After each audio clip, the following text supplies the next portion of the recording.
শীত শুরু, শীতের থেকে বড় কথা এই সময় পৌষ সংক্রান্তিতে সবাই বাড়ি বাড়ি পিঠে খায়।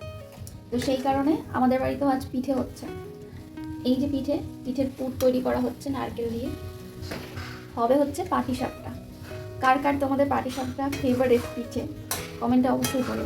আমারও কিন্তু খুব ভালো লাগে পাটিসাপটা। তো চলো বানানো যাক। প্রথমে প্যানে হালকা করে তেল ব্রাশ করে নিয়েছি, তারপর পাতলা ব্যাটারটা দিয়ে দিলাম। এর উপরে নারকেলের পুরটা দিয়ে হালকা হাতে ভাজ করে নেব।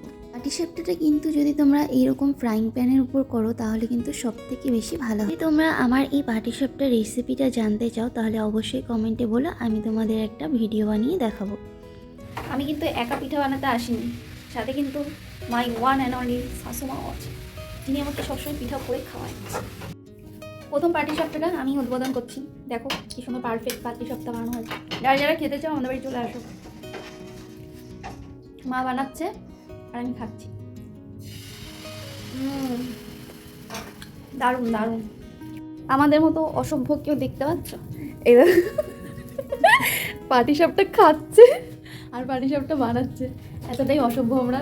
আমাদের বাড়ির সকলেই পাটিসাপটা পিঠেটা এত ভালো খায় যে দেখো দুই ভাই মিলে হামলে পড়েছে একদম তারার ওপর। সত্যি কথা বলতে কি এই পিঠে বানালে এই জিনিসগুলোই সব থেকে বেশি ভালো লাগে।